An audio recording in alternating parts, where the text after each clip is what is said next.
Raise your right hand, sir. State your name. James Lewis. You solemnly swear affirm testimony you're about to give be the truth, the whole truth, and the truth, sir. Yes. Have a seat. Good morning. Morning. You are James Lewis, is that correct? Yes. And Mr. Lewis, where are you employed? With the Department of Children's Services. All right. What is your current assignment there? Currently, I'm a supervisor for the department in the Division of Child Protective Services. Okay. How long have you been employed by, we call it DCS for short? Yeah. All right. How long have you been employed there? I've been with DCS for 6.5 years now. All right. Back in February, specifically February 18th of 2020, what was your assignment with the department at that time? Yeah, so my role at the department during that time was an investigator to investigate reports that we received in Child Protective Services. Okay. So in other words, well, maybe explain for the jury how that process works as far as you're referring to allegations of child abuse. Yes, Is that correct. right? Okay, so if you Yes. would kind of educate the jury a little bit about how that process works. So the department receives referrals of reports of abuse or neglect. We receive a report from our Nashville office that receives the intake, then it gets sent over to the worker. And then from there, we review the report, the allegations that came into the report, and then we start following our policy and procedures that can be found, outlined in 14.6 of our policy and procedures, and start investigating, doing internet checks and background searches, and really just start notifying important personnel that need to be involved in the case. For example, like our Child Protective Investigation Team in Sullivan County. All right. Back on February 18th, 2020, did you get a referral that was made on a 15-month-old child by the name of Evelyn Boswell? Yes, All right. And was that particular referral assigned to you? it was. Okay. For purposes only of explaining why you did what you did, what was the nature of the abuse allegation? The allegations in the report. Yes.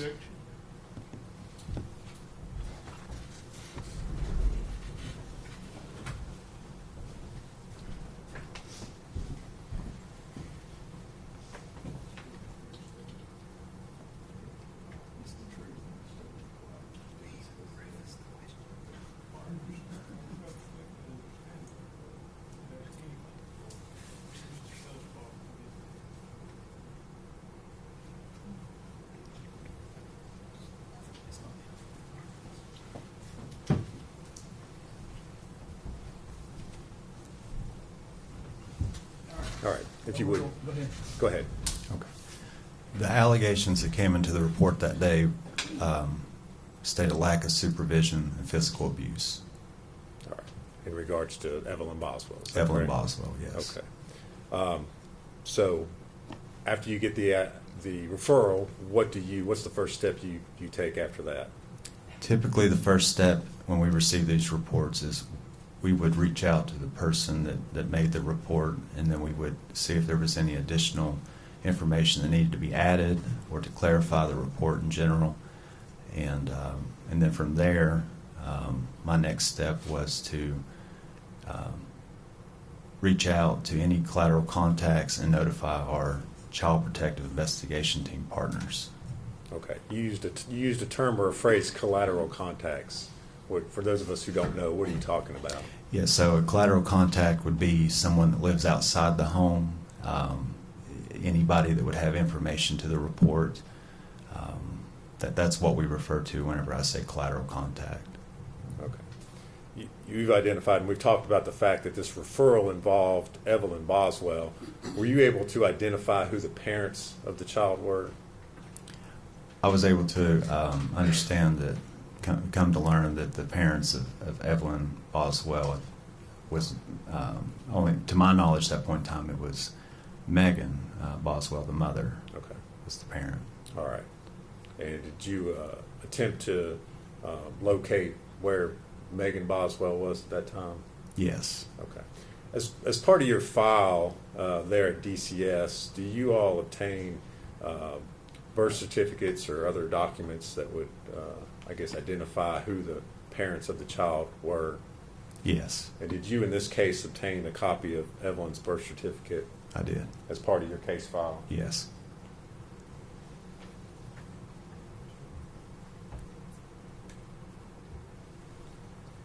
Mr. Lewis, I'm going to hand you a document and ask you if you can identify it.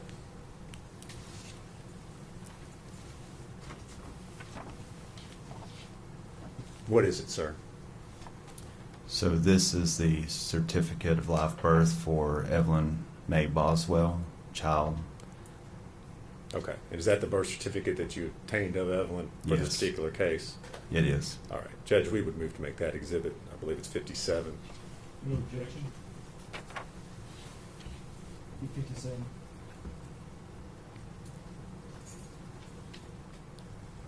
All right. Mr. Lewis, you indicated that you were able to learn where Megan Boswell was at that particular time. Did you then, what was the next step in your investigation? Once I received information from Detective Tracy Jerez, who I was working the case with, that she had sent patrol officers out to the home that Megan Boswell was living at to see if Megan was there, and that she had received information that Megan had just arrived at the home. And then from that point in time, Detective Tracy Jerez and myself decided to go to the home to speak with Megan Boswell. Okay. And where was this home? The address is 217 Sandy Point Drive, or Sandy Point Street, Bluntville, Tennessee. Okay. And just generally, where is that located? It's in Bluntville. It wasn't Okay. far from my office. I couldn't give you. Okay. It's here in Sullivan County? Yes, in Sullivan All right. County. All right. Did it take you all long to get there? No, it did not take us that long. Okay. What did you find when you arrived there at that address? So when we pulled into the address, we saw the patrol officers with Megan Boswell in the garage of the home. All right. What kind of, just generally describe what kind of home this is for the jury. The home is it's a two-story house. It had a basement, larger, more of a typical subdivision type home. From the outside, the appearance, it was very well kept. It was a typical home that you would find in maybe one of your more newer built subdivisions, is the way I would describe it. All right. So you arrive, Miss Boswell is there at the residence, is that correct? Yes. Anybody else there present with her? Outside of myself, Detective Tracy Jerez, and the patrol officers, no. Okay. Was Evelyn there with her? No. Okay. What did you do next as far as your investigation was concerned? My next steps was to notify Megan Boswell of the report that the Department of Children's Services received, the allegations in the report, and to conduct some inquiry as to where Evelyn was, and to ask questions concerning Evelyn, to check on her well-being and her safety.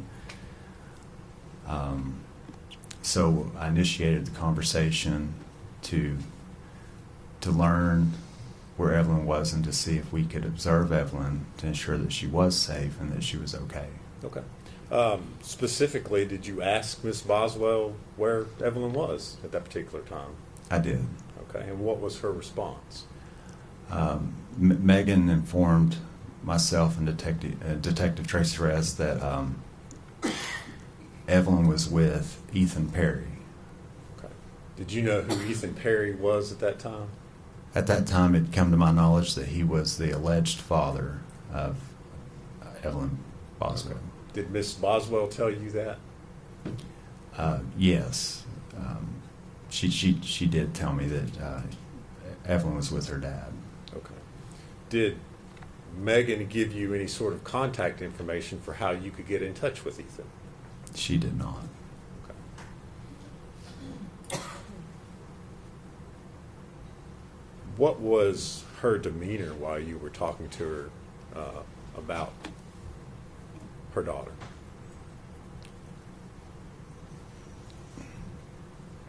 The way I would describe Megan's demeanor, it wasn't much affect. When I say that, I would say there wasn't much emotion as concern. I didn't notice any concern when speaking with Megan. She just stuck at that point in time to telling us that Evelyn was with Ethan, and then from there I asked her to show me, of course, evidence that a child had been with her. Okay. All right. So did you go inside the house with her? How did you do that? She invited me into the home and walked me through the home. Nothing at that point in time appeared to be observable to be outside of a typical home. I didn't see any safety concerns as far as what we may consider a safety concern for a child at that age.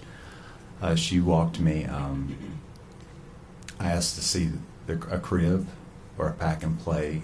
She said that those items were elsewhere, that she didn't have any of those items.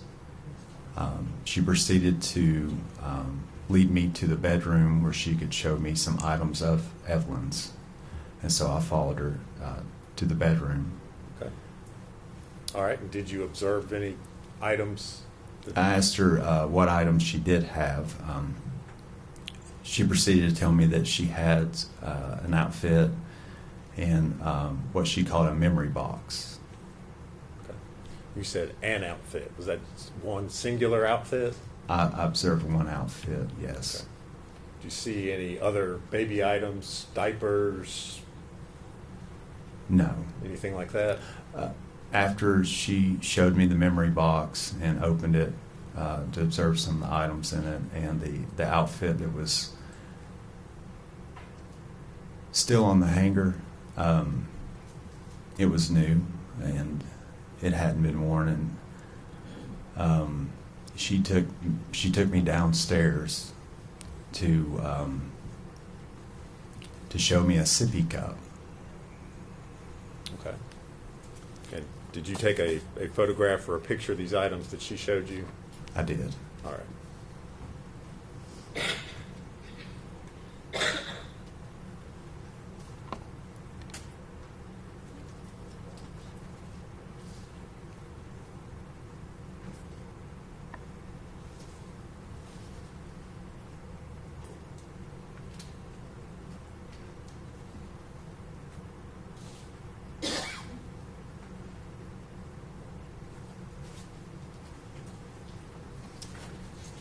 Mr. Lewis, I'm going to hand you 4 photographs and ask you if you can identify what's shown in those photos.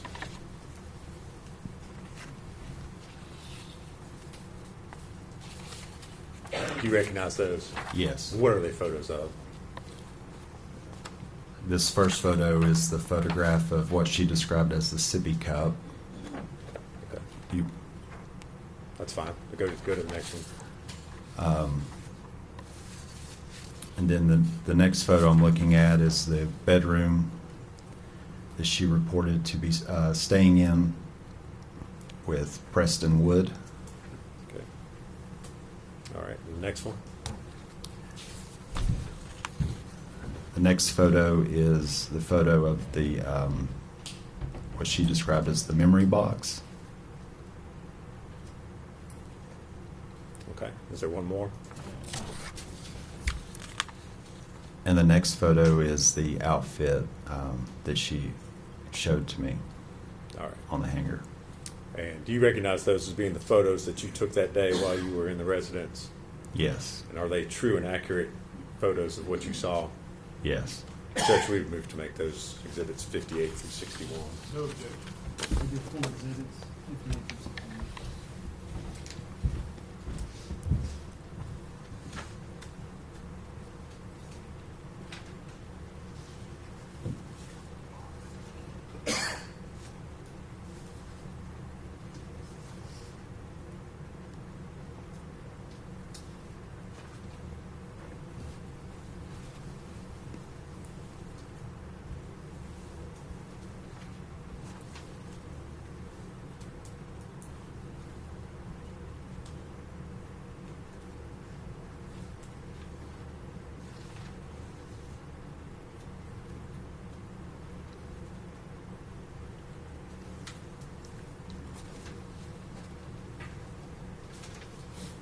Judge, I'm going to ask to publish those if I could.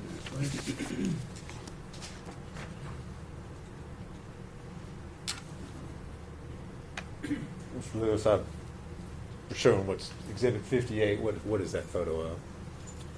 This is a photo of the cup that Megan Boswell informed me that Evelyn Boswell would drink from.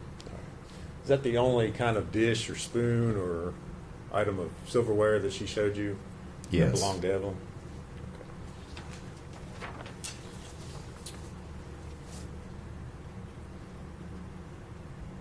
Now looking at exhibit 59, what's that a photograph of? That's a photograph of Megan Boswell standing in the room where she reported to be living with Preston Wood. Okay. Did you observe any items, any baby items, toys, clothing, anything else in that room? No.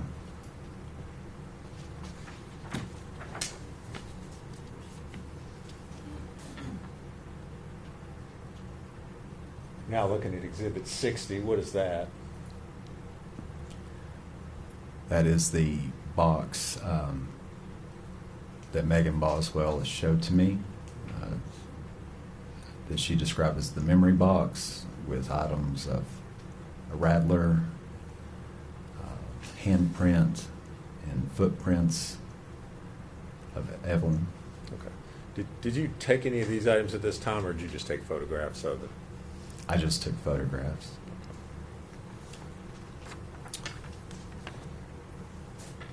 And now showing you exhibit 61. This is a photograph of the outfit that Megan showed me was Evelyn's, but it was still on the hangers and had tags on it. It was new. Okay. You tailed off a little bit there. Did you say it still had tags on it? Yes. Okay. Any other items of children's clothing that she was able to show you? No. Okay.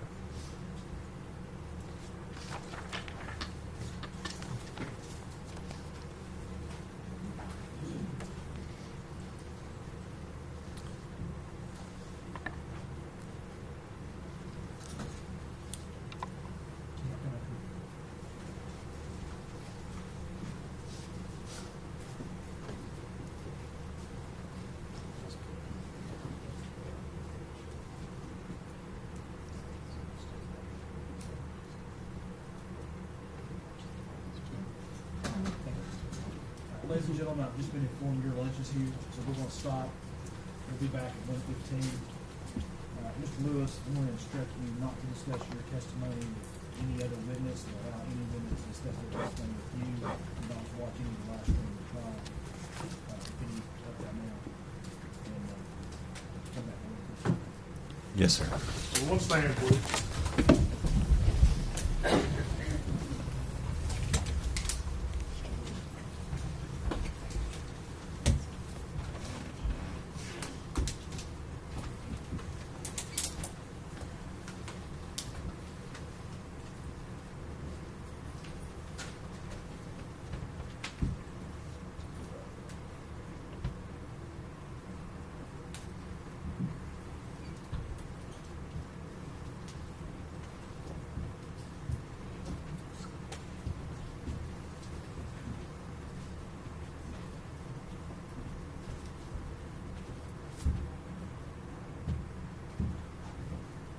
You may be seated. Thank you.